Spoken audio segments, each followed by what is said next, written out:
This is HOA outplayed. The cover-up was louder than the original incident. Take a breath and settle in. You are going to stop acting like a victim. Betty yelled that my payment was applied to the wrong fee and that was my fault. She stood on my porch clicking a pen so fast it sounded like a countdown timer. I held up the receipt. She knocked it out of my hand. The paper landed in a puddle at the curb and the ink started bleeding. She said the records showed I owed $300 for a landscaping violation from 18 months ago, and if I did not pay by Friday, she would file a lien. I work nights as a warehouse supervisor in Chicago. I sleep during the day. She showed up at 2 in the afternoon, pounding on my door like she was serving a warrant. My kid was doing homework in the next room, and I could hear him stop typing. Betty Evans is the self-appointed compliance officer for the Foxglove Falls Property Owners Association, and she uses rules as leverage, not guidance. The violation she cited never happened. I checked my records. I never received a notice. She said the notice was sent, and if I lost it, that was my problem. I asked to see the original. She said the HOA does not keep copies of routine notices. That was the first lie. I opened the binder I keep for HOA paperwork. Every notice I ever received is filed by date. There is no landscaping violation from 18 months ago. There is a notice from 2 years ago for a recycling bin left out past pickup, paid in full the same week. Betty looked at the binder and said it did not matter because the system showed a balance. I asked what system. She said the management company portal. I logged in on my phone. The portal showed zero balance. She said the portal was not updated in real time and I needed to call the office. I called. The office said they had no record of a landscaping violation under my address. Betty said the office was incompetent and she would handle it directly.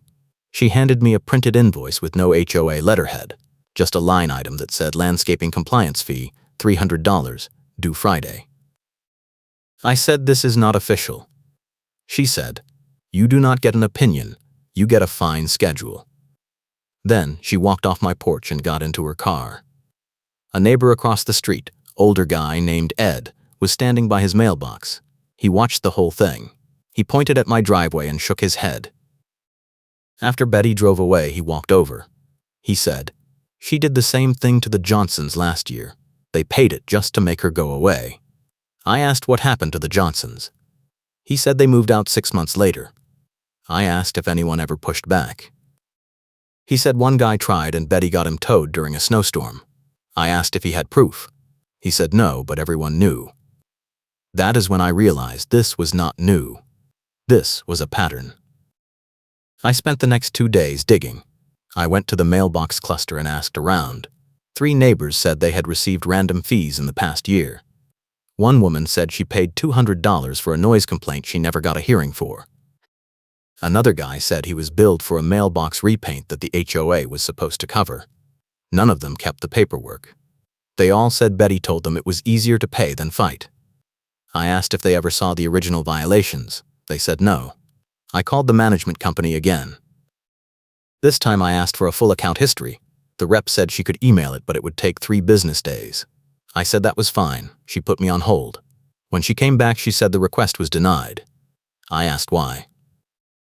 She said the board had flagged my account for records review and all requests had to go through Betty Evans. I said Betty is the one I am trying to investigate. The rep said she could not help me. That was escalation step 1. A records request denial that cites a policy they will not show me. I hung up and called my buddy Marcus, who used to work for a property management company in the suburbs. He said if the board is blocking records requests, it usually means someone is cooking the books. He said to check the meeting minutes for budget line items that do not match the financials. I asked how I get the minutes if they will not give me records. He said the minutes are supposed to be posted in a common area. I drove to the clubhouse. The bulletin board had flyers for a yard sale and a pool schedule from last summer. No minutes. I went inside and asked the front desk clerk if they had copies of the meeting minutes. She said they used to keep binders, but Betty took them last month to digitize them. I asked when they would be back. She said Betty did not give a timeline. I asked if there was a backup. The clerk leaned in and whispered, someone from the old management company called last week asking the same thing. She left a number. I wrote it down. I called the number that night after my shift. A woman named Angela answered. She said she worked for the management company that Foxglove Falls fired 2 years ago. She said she still had the files because the HOA never formally requested a handoff. I asked why she kept them. She said she had a feeling something was wrong. She said Betty pushed hard to switch management companies right after a budget audit flagged some discrepancies. Angela said the board voted to fire her company before the audit was finished. I asked what kind of discrepancies. She said enforcement fees that were collected but never deposited into the HOA account. She said it was small amounts, 50 here, 100 there, but it added up over 6 months to almost $4,000. I asked if she reported it. She said she tried, but the board president at the time said it was a clerical error and refused to pursue it. I asked who the board president was. She said Betty Evans. That was the connection. Betty was not just enforcing rules, she was running a side racket. I asked Angela if she still had the audit report. She said yes. I asked if she would send it to me. She said she would do better. She said she would testify if it came to that. I said I might need her to. She said good, because I have been waiting 2 years to see this blow up. I drove home and started building the case. I pulled every notice I had ever received. I cross-referenced the dates with my bank statements. Every fee I paid went through the management company portal and showed up in my account history. The landscaping fee Betty was claiming did not exist anywhere except on the fake invoice she handed me. I took a photo of the invoice and added it to the binder. Then, I looked at the envelope postmark date on one of the old notices. It was dated 3 days after the violation deadline. I checked another notice. Same thing. The postmark was always after the compliance window closed. That meant Betty was backdating notices to create violations. I did not chase her accusations because I already had the receipts. If you are enjoying this story, hit that like button and subscribe for more HOA drama. On Thursday morning, Betty showed up again. This time she had a tow truck idling at the curb. The driver was leaning against the cab with his arms crossed. Betty walked up my driveway and said my vehicle registration was expired and I had 24 hours to move it, or it would be towed. I walked outside. My registration sticker was valid through next April. I pointed at the windshield. She said the sticker was fraudulent and she had reported it to the city. I said that is insane. She said, we can tow first and explain later. That is how enforcement works. The tow driver looked uncomfortable. I turned to him and said, do you see an expired sticker? He looked at the windshield and shook his head. Betty snapped at him and said she was calling the shots. He said, lady, I am not towing a car with a valid sticker.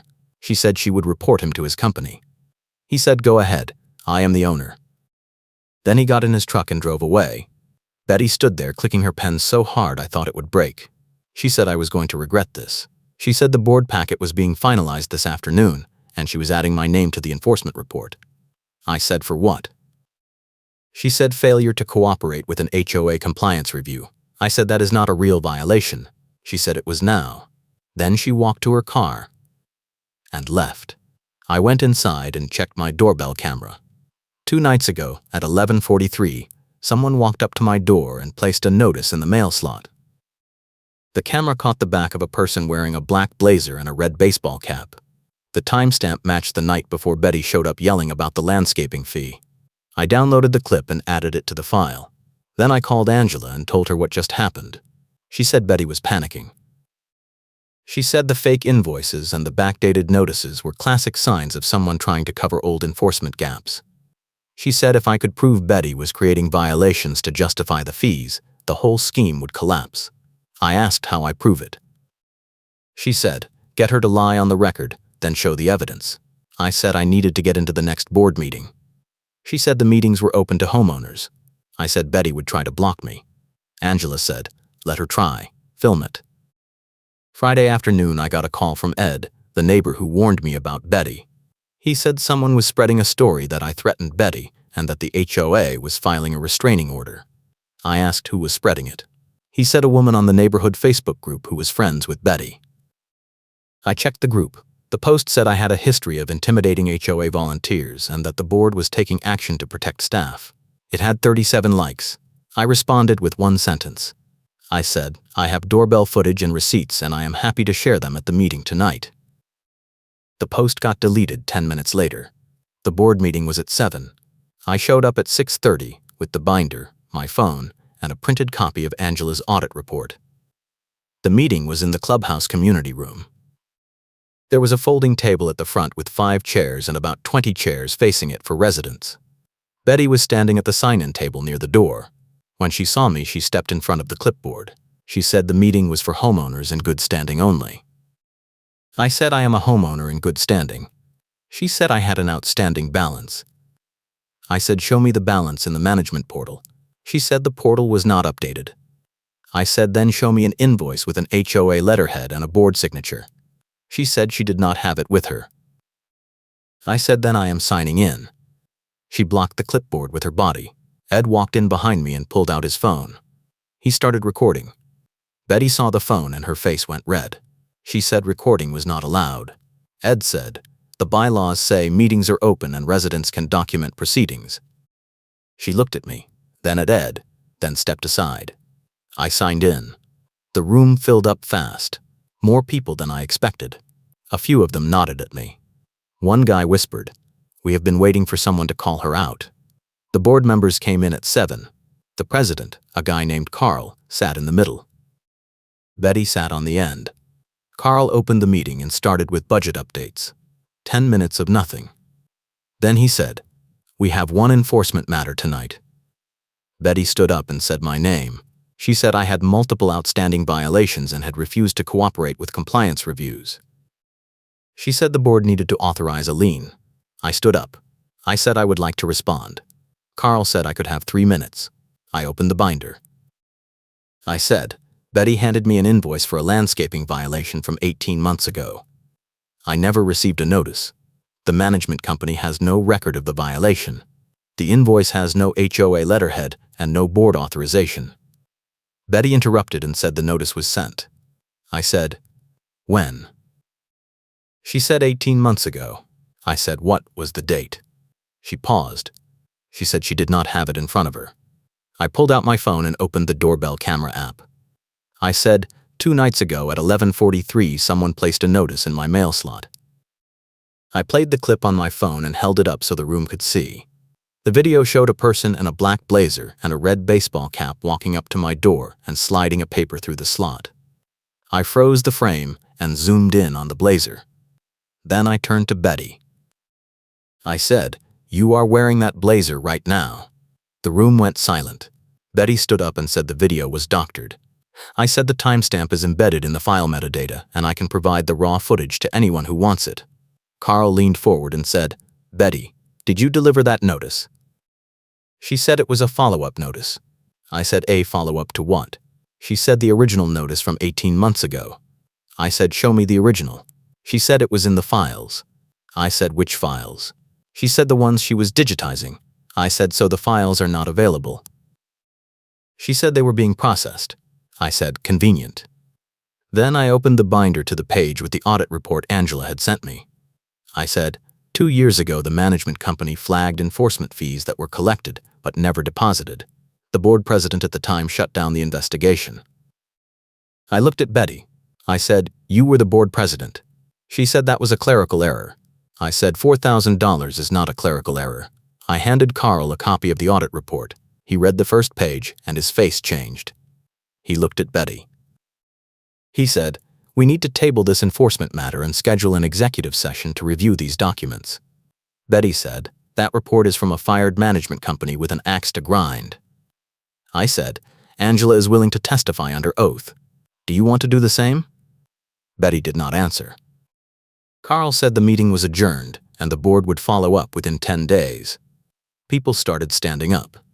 A woman in the back row said, what about the fees we already paid? Another guy said, I want a refund. Carl said all fee disputes would be reviewed. Betty grabbed her bag and headed for the door. Ed stepped in front of her with his phone still recording. He said, we are not done. She shoved past him and left. The room erupted. Over the next week, I got calls from 6 neighbors asking how to file complaints. I sent them the audit report and the doorbell footage. 3 of them said they had similar fake invoices. One guy said he paid $500 last year for a roof violation that was never documented. Another woman said Betty threatened to revoke her pool access unless she paid a late fee for a notice she never received. I told them to document everything and send it to Carl. On Wednesday, Carl called me. He said the board had hired an attorney to review the enforcement files. He said the attorney found gaps in the records going back 3 years. He said it looked like Betty had been creating violations, collecting fees directly and pocketing the money. He said the total was close to $12,000. I asked what the board was going to do. He said they were filing a complaint with the state and terminating Betty's volunteer position immediately. I asked about the fees she collected from me and the other neighbors. He said the board was authorizing full refunds and waiving all disputed violations. I asked if Betty would face charges. He said that was up to the state. I said good. He said the board was also voting to freeze all enforcement actions until they could rewrite the compliance policy. I said that was a start. He thanked me and hung up. 2 days later, I got a certified letter from the HOA attorney. It was a formal demand letter with attachments that forces a written response within days. The letter outlined the evidence, the refund timeline, and the new enforcement freeze. It also included a no-contact directive prohibiting Betty from contacting me or entering my property. I filed it in the binder. That night, my kid asked if the HOA lady was going to come back. I said no. He said good, because she scared him. I said she scared me too, but that is why we keep records. 3 weeks later, the board called a special meeting to vote on the new compliance policy. The room was packed. Betty showed up. She sat in the back row and did not say a word. Carl read the new policy. It required all violations to go through the management company portal with automatic email and mail confirmation. It required board approval for any fee over $50. It required monthly audits of the enforcement account. It banned any board member or volunteer from collecting fees directly. Carl said the policy was designed to prevent what happened with Betty from happening again. He called for a vote. The motion passed unanimously. Then Carl said the board had one more item. He said the state investigation had confirmed that Betty had misappropriated HOA funds and that the state was pursuing criminal charges. He said the board was also filing a civil suit to recover the stolen fees. Betty stood up and tried to leave. A man near the door stepped in front of her. He said, "You owe us an apology." She said she did not owe anyone anything. Carl said, "Betty, sit down." She sat. Carl said, "The board is requiring a formal apology on the record as part of the settlement agreement. If you refuse, we will proceed with the civil suit and seek maximum damages." Betty looked around the room. Every face was staring at her. She said, "I apologize." Carl said, "For what?" She said, "For the misunderstanding." Carl said, "No. Apologize for stealing from your neighbors and creating fake violations to cover it up." She did not say anything. Carl said, "We can wait." The room was silent for 30 seconds. Then Betty said, "I apologize for collecting fees improperly and for not following procedure." Carl said, "And for lying about it." She said, "And for lying about it." Carl said the apology was accepted and the meeting was adjourned. Betty left immediately. I never saw her again. The insurance carrier threatened cancellation because the harassment complaints were stacking, and the board had to hire a new management company to clean up the mess. The refund checks came in the mail a month later. I got my $300 back plus an additional $50 for processing fees. The other neighbors got theirs too. Ed got $400. The woman with the noise complaint got $200. The guy with the roof violation got $500. The board sent a letter with the checks apologizing for the breakdown in oversight and promising better accountability. I filed the letter in the binder. A few weeks after that, Angela called. She said the state had charged Betty with theft and fraud. She said the trial was set for next spring. She said the state investigator wanted to use the audit report and my doorbell footage as evidence. I said I would cooperate. She said, "You did what a lot of people were too scared to do." I said I just wanted to keep my kids' routine stable, and the HOA kept targeting school pickup times. She laughed and said, "Well, you did more than that. You broke the whole operation." I said it felt good. She said it should. A week later, Carl called again. He said the board had reviewed the bylaws and found that Betty had been operating outside her authority for over 2 years. He said the compliance officer position was never an official role. She had created it herself, and the previous board had just gone along with it. He said the new board was eliminating the position entirely and moving all enforcement oversight to the management company. He said they were also implementing a homeowner complaint hotline and a quarterly transparency report. I said that sounded like progress. He said it was the least they could do. He apologized again and hung up. I ran into Ed at the mailbox cluster a few days later. He said the neighborhood felt different. He said people were not afraid to leave their trash cans out an extra hour or park in a guest spot overnight. He said it felt like a normal neighborhood again. I said that was the goal. He said, "You know, a lot of people wanted to do what you did, but nobody had the guts." I said I just got tired of being pushed around. He said, "Well, you pushed back hard." Then he handed me a folded piece of paper. He said, "I found this in my mail last week." It was a photocopy of an old violation notice from 4 years ago. The notice was identical to the one Betty had tried to use on me.